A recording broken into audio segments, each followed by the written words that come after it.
It's Kathy Cassidy, and I am here today to read you the very last chapter of Love from Lexie. And before I do that, and we tie up all of those loose ends, I wanted just one more time to thank some of the people who have been sharing the links on Facebook. I don't, because of privacy settings and everything, I don't get to see everybody who has shared this, but there are some people who have been sharing absolutely every single link, and I'm so grateful to them. They're all much better publicists than I ever could be. And, you know, just other people who kind of dip in and out and share whenever they can.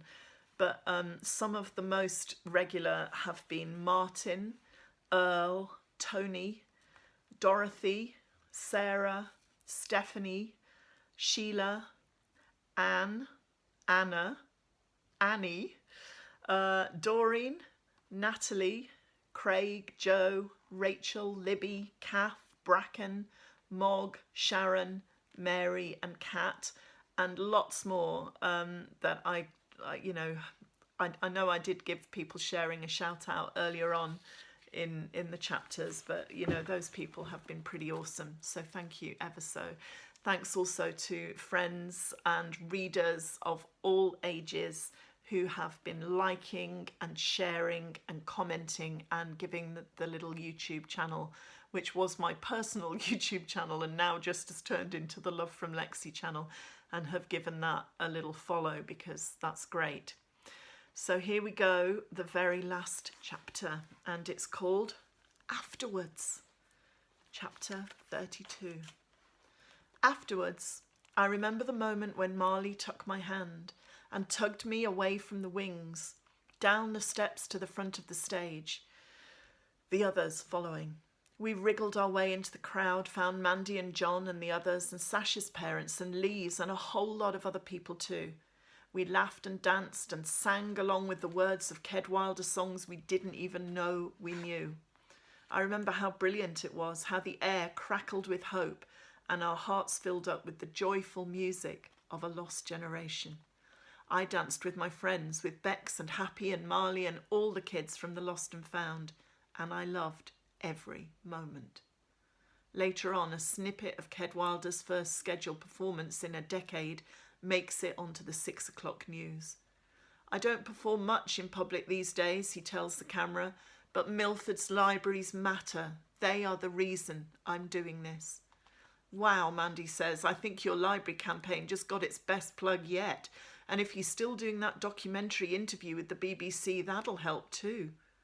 On Sunday, 4 or 5 different newspapers mention the story, one with a big colour picture of Marley and me with Kedwilder and Louisa Winter, and a huge headline, 60 star mentors talented teen band in bid to save libraries.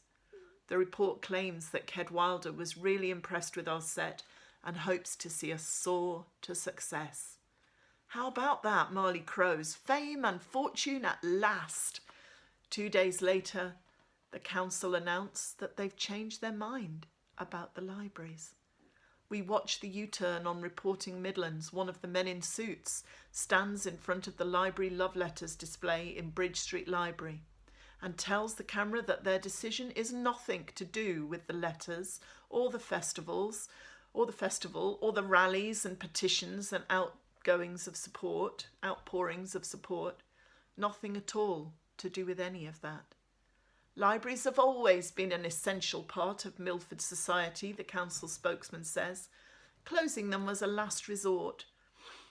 That's what the general public don't seem to understand. While all this nonsense was going on, we've been working very hard behind the scenes to create a plan that will allow us to go forward into the 21st century with a modern, comprehensive and cutting-edge service. What does that even mean? I wonder aloud. I don't know, Beck says, but how dare he call our campaign nonsense? There's no way they'd have budged on these closures if we hadn't kicked up a fuss. We won, I remind her. Even if the council are sore losers, we still won. We did, Bex agrees. Shouldn't we be celebrating? Let's go to the library, I say, and so we do, all of us. Me, Bex, the rest of the band, even Mandy and John. When we get there, we discover we weren't the only ones with the idea. Bridge Street Library is packed with people, and Miss Walker is jubilant, swishing about in a new dress printed with pages from Alice in Wonderland, her face shining. She hugs us all, wiping her eyes, and I know that whatever happens with the band, we have achieved something special, something important here. It all turns into an impromptu party with the Lost and Found playing our second ever gig between the bookshelves. Someone raids the CD player, the CD shelves, and plays Ked Wilder on Miss Walker's tinny little CD player. And we party on until midnight because we saved the libraries and we're proud of it, no matter what the council might say. Not all the fallout from the festival is good, alas. Sumia's parents have found out that she's been lying to them about the band, and they're furious. They'd told her to drop it weeks ago. She'd only managed to keep coming by pretending she was at a GCSE study group on practice nights. There's no reasoning with them, she tells us. I'm grounded forever, most likely. No more band. I'm sorry. Looks like we'll be needing a new keyboard player. It all feels a bit sad, a bit weird, and when my social worker Josie calls to arrange a meeting in a coffee shop in town, things get weirder still. It's not the Leaping Llama. Josie is not the hipster type. Just a quiet department store cafe, but it feels strange because I don't see Josie much these days, and when I do, she usually calls over to the house. What's it about? I ask Mandy and John as they drop me in town. Nothing I should be worried about. Of course not, Mandy says, but she looks anxious all the same. Can't you come with me? Not this time, John tells me, but we'll be waiting if you need us. Just call, okay? We're here for you, Lexie, always. When I walk into the cafe, I spot Josie straight away. She's sitting at a table with Louisa Winter, sipping tea. A glass of orange juice, my drink of choice back when I was 9, sits waiting for me, but I frown because the picture doesn't quite add up. Josie and Louisa Winter do not belong together. They stand up to greet me, and Louisa puts her arm around me and hugs me, telling me that Ked Wilder hasn't stopped talking about us since the festival. He says that if there's anything he can do to help you or help the band, you just have to say the word. Wow, I say, tell him thank you. Is that what all this is about? I ask, sitting down awkwardly. The festival? Ked Wilder? Josie frowns. In a roundabout way, perhaps it is, she says. You've been making quite a stir lately, Lexie Lawler, and a few days ago Miss Winter here called me with some information that could make even more of a stir. Louisa puts her teacup down, clasps her hands together. I can see faint traces of blue paint around her fingernails. Do you remember the very first time we met, Lexie? She asked me. You were with Jake, and I asked you if we'd met before because you reminded me of somebody. Vaguely, I say. I remembered who it was eventually, she tells me. It was a young girl called Janine Howard, the daughter of a very dear friend. She was the image of you, right down to the haircut when she was your age. I knew Janine well. She had quite a stormy time of it later on. Met a boy her parents disapproved of. Dabbled in drugs. I think there were some mental health issues too, but they didn't realise that until later. At one point, her father threw her out, and the two of them stayed in the old railway carriage for a week or so. I feel very still, very scared. My heart is beating hard, and I can't quite seem to find my breath. My eyes close, and I remember the first time I saw the railway carriage bedroom, the smashed glass of the dressing table, the heavy, sad feeling that filled the air. The two of them ran away eventually, and my friend has never quite recovered from it, Louisa Winter goes on. She lost her only daughter, never heard from her again. Can you imagine? The question hangs in the air. I can imagine, of course. I can imagine very well what it feels like to lose someone you love I've lived it, after all. I now know that you've been through something very similar, Louisa says. The thing is, Lexie, on Monday, my good friend, Alexandra Howard, called me. She'd seen the photograph of you and me with Marley and Ked in the Sunday report, and she wanted to know who you were. You looked so like Janine, you see. And I told her that your name was Lexie Lawler, that you were 13 years old and in foster care, according to young Jake.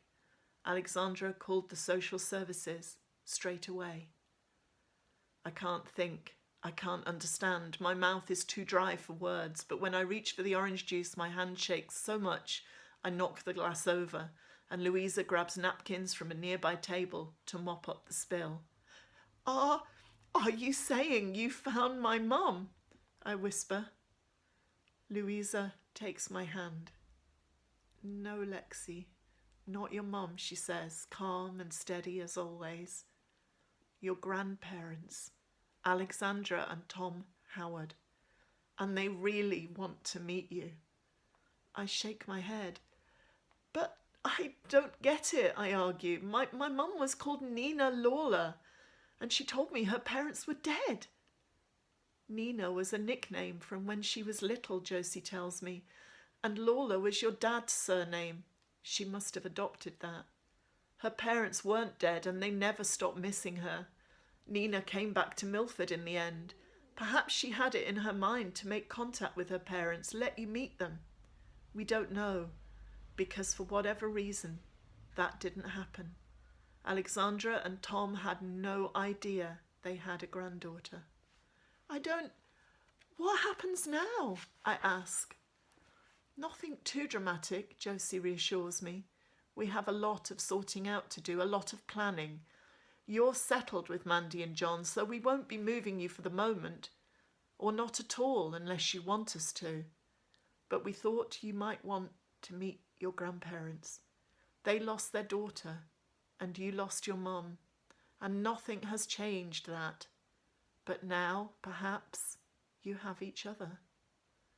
Josie taps away at her mobile phone, then looks across the cafe expectantly. I follow her gaze to where a middle-aged couple have just walked in. The woman is like an older, more conventional version of Mum. The man is gruff, smartly dressed, wary.